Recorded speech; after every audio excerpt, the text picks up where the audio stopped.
Estamos de volta com Porto e Negócios, eu sou o Maxwell Rodrigues e não esqueça de acessar o nosso site, deixar lá teu comentário, a tua sugestão de pauta para que possamos debater aqui no nosso programa. Como você bem sabe, nessa temporada de 2019, você pode acessar o nosso site e escolher um dos grupos de WhatsApp com os mais diversos assuntos para que possamos debater juntamente com os nossos moderadores de altíssimo nível e qualidade. Essa semana recebo aqui no Porto e Negócios Ricardo Alvarez, CEO da Brasil Porto, e André Ursini, CEO do projeto Andaraguá. Ursini, no último bloco nós debatemos muito em relação a esse teu projeto e eu preciso te fazer o questionamento em relação à questão da viabilidade econômica financeira de um projeto tão grandioso quanto esse. Como é que está aí o teu BP, o teu business plan em relação a esse projeto? Quando nós iniciamos lá no ano de 2005 com a compra das áreas, eu sempre digo que o Andaraguá é um projeto vivo, ele vive sofrendo transformações e até ele estar pronto, ele vai ter mais algumas transformações e até em questão do que o mercado vem alterando, né? Aí a gente tinha um estudo de mercado, a gente tinha uma viabilidade. Em 2014, quando nós obtivemos a licença prévia da CETESB, para nossa surpresa, 2 meses depois, houve uma ação civil pública do Ministério Público para anular todo aquele processo de 6 anos que a gente vinha fazendo. Aí a gente aproveitou esse tempo que a gente tinha disponível entre julgar a ação, o recurso do Ministério Público e tal, a gente pegou e contratou a KPMG para vir para dentro da empresa, colocamos eles lá na Paulista com a gente e começamos a desenhar um novo projeto.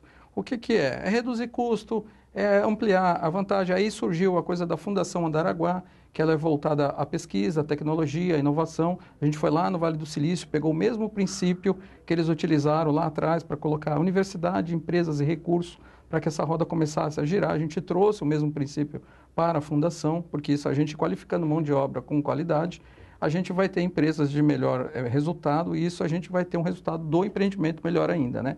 Então a gente começou com a KPMG a criar algumas alternativas, alguns blocos de negócio separado para que a gente encurtasse o nosso payback aí do nosso investimento, né? Payback então, hoje em torno de 7 anos. Tá. Então a gente vem modernizando isso aí, mas a equação financeira dele é bem tranquila. O que dá um pouco de insatisfação é a pista do aeroporto, porque as tarifas aeroportuárias são tarifas muito baixas. Para você ter uma ideia, quando você embarca, você compra uma passagem aérea, você paga R$ 34,50, o operador fica com R$ 27, ele fica com 70% do valor da tarifa. O restante é imposto? O restante, 30% vai para o fundo do Profaar, que é investimentos em aeroportos públicos e mais algumas coisas que eles fazem, né? O que não faz o menor sentido, se nós estamos concebendo todos os aeroportos do país... Mas a Infraero continua como acionista, né, nessas concessões, né? Então ela precisa ter recursos ainda, né? No nosso caso, como a gente não vai operar passageiro, só vamos operar carga, mas mesmo as tarifas de pouso, decolagem, permanência, elas ainda são baixas, né? Então, a operação do aeroporto, a operação aeroportuária, ela tem um pouco mais o retorno dela é de 12 anos. Mas a gente, quando coloca na média, aí vai dar em torno de 10 anos, aí é uma operação satisfatória para o nosso negócio que a gente planejou para isso aí. É um projeto de longo prazo, né? A gente acredita aí que em 20 anos a gente consiga ter ele todo operando, 10 anos de obra e 10 anos para estruturar tudo isso. Então, ele está dentro da nossa previsão de retorno aí, que seria alguma coisa em torno de entre 7 e 10 anos.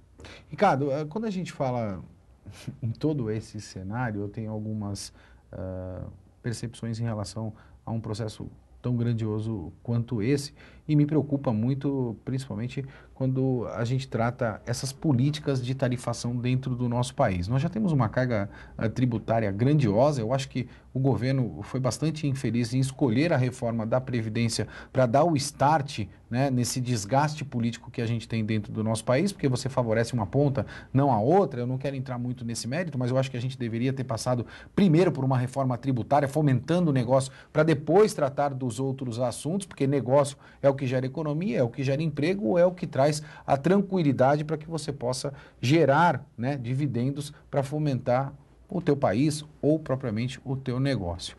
Revisar a nossa política tarifária, seja na área portuária ou seja em outras áreas, é o caminho? O que está faltando para isso, Ricardo? O reflexo da política tarifária, né, na verdade, vem depois da questão burocrática, né?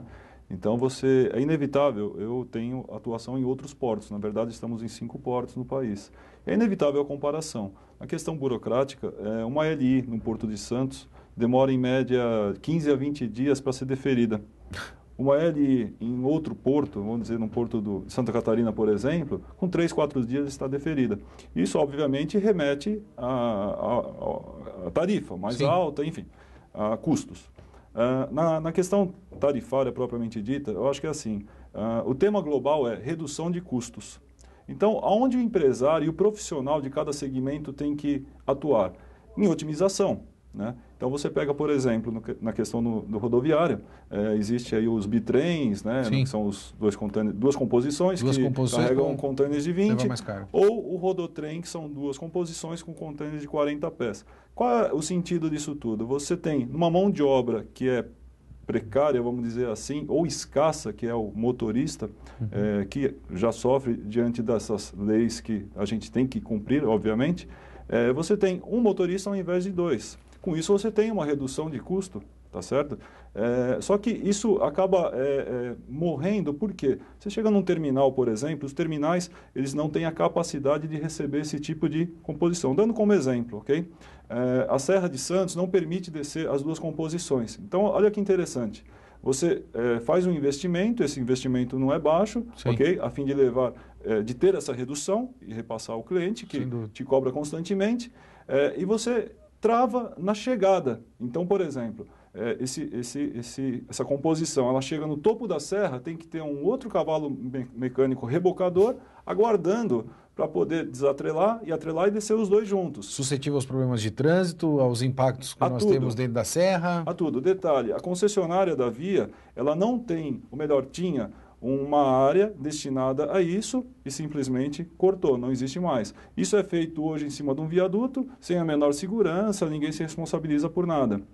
Desceu a serra, você atrela novamente essa composição. O único terminal aqui na Baixada, ou dos únicos que aceitavam esse tipo de composição, hoje cobra para fazê-lo. Ou seja, você tentou reduzir de uma ponta, mas de alguma maneira acharam a oportunidade de se cobrar na outra. O que impacta muitas vezes em 20% do valor do frete. Uau. Então, ou seja, eu acho que o empresário, acho que no modo geral, voltado aí para o setor portuário, é maravilhoso o projeto, mas se não tiver consciência de fazer um pouquinho mais, pensando na questão custos, o Porto de Santos ele não vai viver do rótulo do maior porto da América Latina por muito tempo.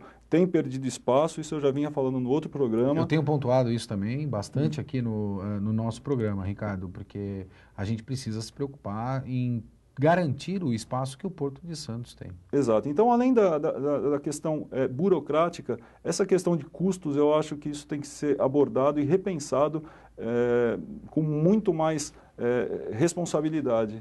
André, eu fiz questão de trazer o Ricardo, porque o Ricardo é um profundo conhecedor dessa área logística, principalmente. Você está querendo construir esse centro logístico e eu acho que a gente está fazendo bem esse contraponto para poder gerar esse debate de qualidade. E aí eu te pergunto, por que escolher a localidade próximo ao Porto de Santos, em virtude de todas as dificuldades que nós temos? O empresariado hoje, a parte pública do processo, né, vem recebendo bem esse projeto? Você tem sido, de alguma forma, ajudado no bom sentido, que eu digo, para que você possa dar continuidade nesse projeto? Ou muita dificuldade tem sido encontrada, André? Muita dificuldade tem sido encontrada. Incrível, né? Eu lamento, incrível, assim, né? Incrível, um projeto de 1 bilhão e 500 milhões de reais de investimento privado, que vai gerar 17 mil empregos direto, um governador não ter colocado isso embaixo do braço e ter falado isso é um projeto de mesa de governador. Mas a gente vem enfrentando, a gente vem dia a dia construindo isso aí, né? Mas a questão tributária, eu vou falar que esse ano já deu uma melhorada. Eu vinha durante uns 3 anos conversando com o ex-governador de São Paulo sobre a tributação do ICMS do combustível de aviação.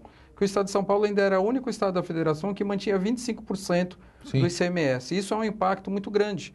Porque o combustível, quando você compra uma passagem aérea, ele corresponde a 31% do custo da composição da passagem. Aí você tributa 25% ou você tributa 12%, que é o Rio de Janeiro, ou você tributa 7%, que é Brasília. Então, o que estava acontecendo? Os aviões não estavam mais abastecendo em São Paulo.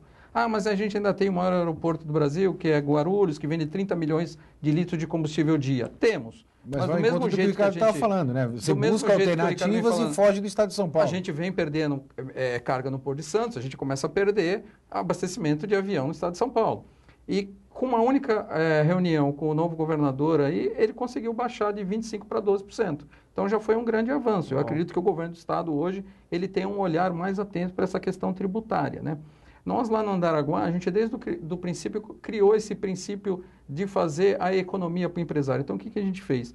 Lá a gente criou, nós temos um pedido de ZPE, que é a Zona de Processamento e Exportação, temos um pedido de entreposto da Zona Franca de Manaus, que o único estado da federação que ainda não tem o entreposto é o estado de São Paulo, tá? E a gente criou um negócio chamado Condomínio Consorciado de Produção. O que é isso? É colocar algumas empresas do mesmo segmento dentro do mesmo espaço para que não haja bitributação. Vou te dar um exemplo. A Volkswagen fez isso em Resende, na fábrica de caminhões. Então, ela reuniu todos os fornecedores de peça dentro da fábrica de Resende e eles não haviam tributação, porque eles estavam debaixo de uma única pessoa jurídica.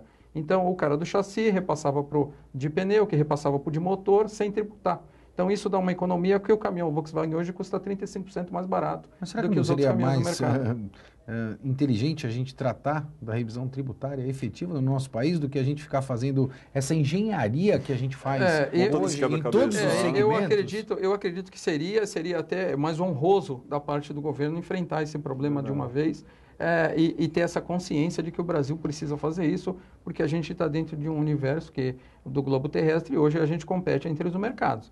A gente chegou ao final do nosso programa, mas eu não posso encerrar o nosso programa sem fazer esse questionamento para o André. André, como já dizia a minha avó, quando é que você dá a primeira enxadada lá no terreno para que esse projeto saia? Qual é a tua expectativa? Eu dou a enxadada pessoalmente. Eu tinha certeza que todo mundo estava se fazendo essa pergunta. Eu dou a enxadada pessoalmente no dia seguinte que eu pegar a minha licença. A gente tem um prazo aí, logicamente, que a gente vem trabalhando para que no segundo semestre desse ano, se Deus nos permitir, a gente consiga iniciar a obra.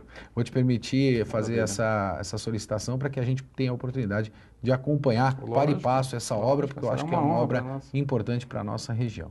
Porto e Negócios vai ficando por aqui. Antes, quero agradecer a presença do Ricardo. Ricardo, muito obrigado pela tua presença aqui. É sempre bom te ter, porque você leva informação de qualidade para o nosso telespectador. Eu que agradeço e sempre que precisar estamos à disposição, cooperando da melhor forma possível. Muito obrigado. André, obrigado mais uma vez. Obrigado a vocês pelo convite. Também estaremos sempre à disposição para discutir isso, que é logística. Eu acho que é o crescimento, é o futuro. Então a gente tem que discutir muito esse assunto para a gente encontrar soluções melhores para o Brasil. Porto Negócios vai ficando por aqui. E lembre-se, fazer o que você gosta é liberdade. Gostar do que você faz é felicidade. Um forte abraço e até semana que vem.